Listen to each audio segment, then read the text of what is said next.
What if you woke up one day as a powerful assassin created for one sole purpose? To continue the eternal cycle of life, death and power by sliding, wall running, headshotting and using magic abilities to slay the corrupt rulers. Set out to disturb this eternal cycle. Well, my friends, you don't have to think about that ever happening no more because it just happened. Let me present to you Voidborn, a roguelike game that takes heavy inspiration from the likes of Ultrakill, Doom Eternal, Titanfall and Hades when it comes to its gameplay. But when it comes to its gorgeous environments, the inspiration comes from the likes of Elden Ring and Dark Souls. And boy, oh boy, does this game have some beautiful environments. But more on that in a bit. Let's get on with the review.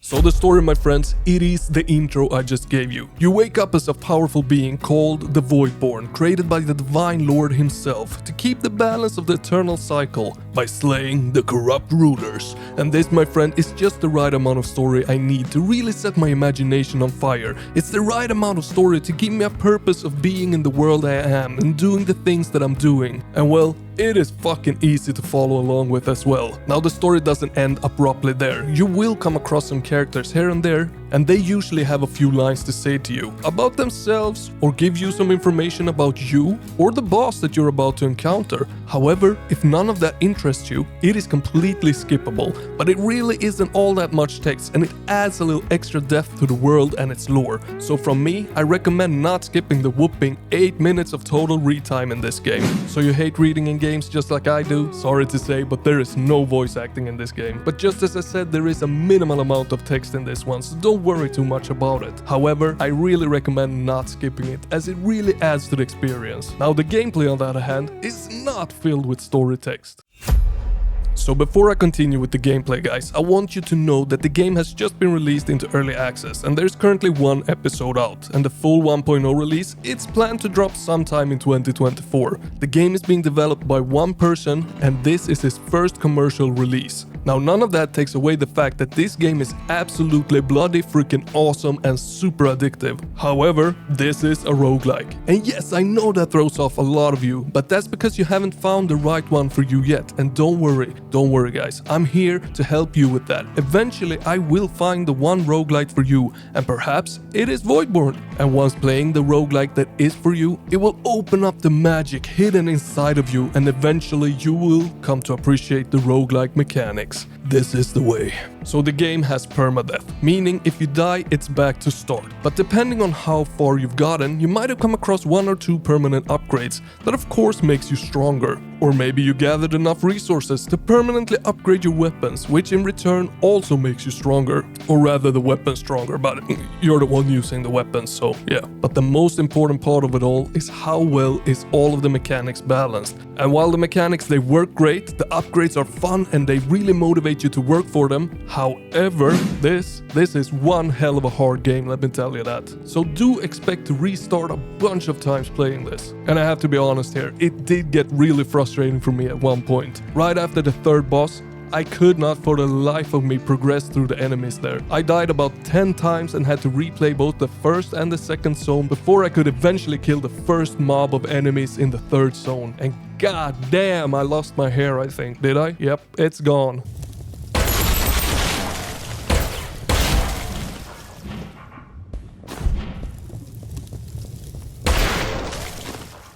The weird thing about me saying that this is hard though, is that the bosses are the easiest part of the game, and the first zone, well, that's a breeze, even for the first time you're playing the game. But at later parts of the game, the amount of enemies just goes from a maximum of 10 at once to like 30. Or at least it feels like 30, I haven't actually counted them. And the game has a ton of different enemies, and the later ones are definitely much harder than the starting ones. So not only does the game amp up the amount of enemies at once, it also makes them noticeably harder. But the weirdest thing still being that the bosses are the easiest part of the game. Which to me makes little sense, as I thought a boss fight would be where I got stuck and would have to restart due to permadeath. But nope, the bosses were not the case for that.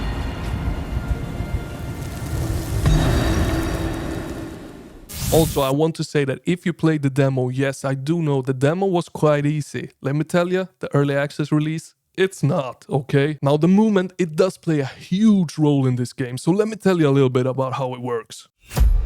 So comparing this game's movement to Ultrakill, well then you start off kinda slow in this game, but you do get the chance to upgrade your base speed, dash length, jump and so on, but you have to get fairly far into a run to feel the difference. But I don't mind this one bit. Ultrakill as an example can almost feel a bit too fast at times, and this little slower pace lets you have more control, especially for an old fart like myself. And apart from the speed, you got jump, you got slide, you got dash, you got void dash and gravitational push. The grab push works as a shotgun jump. You aim down and fire to send yourself flying into the air. And the void dash is a charged up dash that deals damage and impact that you can aim wherever you want from the air. That deals damage to your enemies when you hit them. The normal dash, well, it's a normal dash and you got 3 charges of it before it depletes.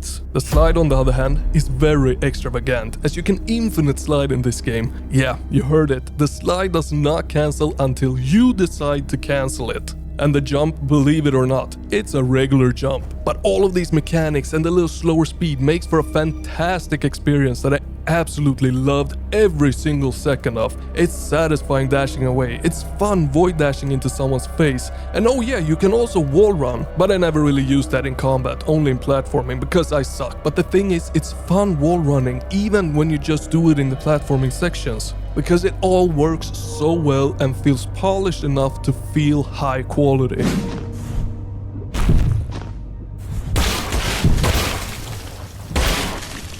And to be able to utilize these movement mechanics, well, the levels, they have to be designed good enough so that you can actually do it. And for the most part, they are. The levels, they're designed into chunks of zones, all with different aesthetics and designs to them. The game plays much like Ultrakill here. It locks you in arenas. Yeah, I know this throws off even more of you, but the arenas and different environments are really well designed and makes for a great experience. Trust me on this one. And I also have to mention that later on in the game, the arena formula actually changes. It is not really locking you in arenas anymore. Things, they change up and it makes it very interesting, but I don't really want to spoil it for you. The levels, they are not procedurally generated but handcrafted, so you will encounter the same arenas depending on which path you choose. Which for me at least gave me a chance to actually learn the different layouts of the arenas and become better and better at navigating them while in combat, which in the end made each run a little more satisfying. Every time you finish an arena, you get to choose which type of upgrade you want in the next arena. It can be upgrading your health bar, adding explosive damage, fire or electricity. These upgrades reset every run, making it so that each run you can customize and build a new build for your character, and maybe next run you want to focus more on fire damage. Well, then you go ahead and pick the fire path as much as you can, and so on. Now these upgrades amount to a whooping 70 plus, so the chances of you building the exact same build as before is very, very ZlimBratSki. And all of this adds to the replayability of it all. Now how about the guns and the enemies, Slim? Well, my friend, I'm here to tell you.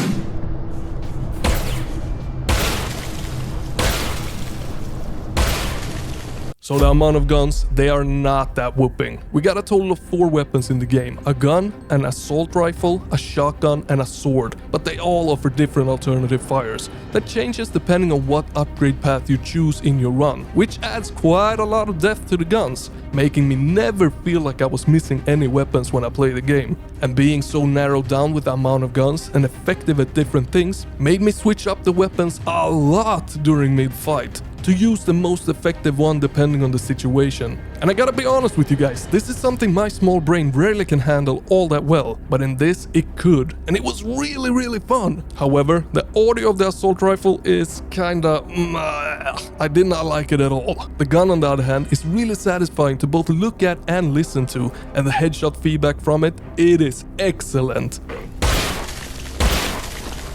Now the boomstick, the holy grail of weapons, is also both of those things, with some great bullet tracing, letting you clearly see how many shots hits your target and how close you need to be for the spread of the bullets to be effective.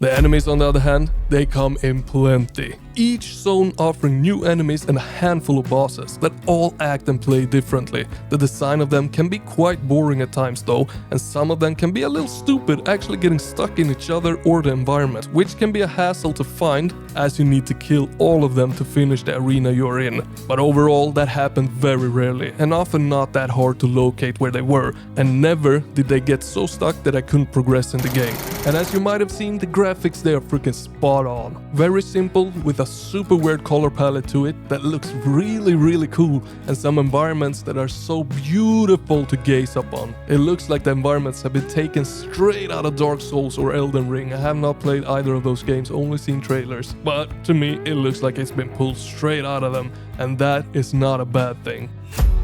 Now the audio, it's fine. It's not impressive or very good, but it is not bad either. What I want to emphasize though is the sound of the headshots, how well that feedback works and how much it adds to the satisfaction of the gameplay. A heavily underrated feedback that adds so much to the game. And this one, my friends, it nails that.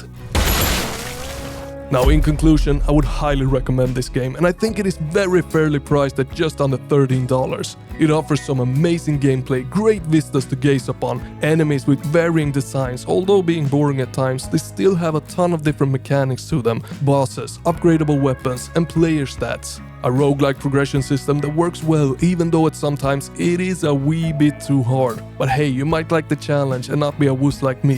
So if you're up for an amazing Ultrakill meets Dark Souls game, then I recommend you go grab this game right now, right freaking now. And while it downloads, don't miss these videos.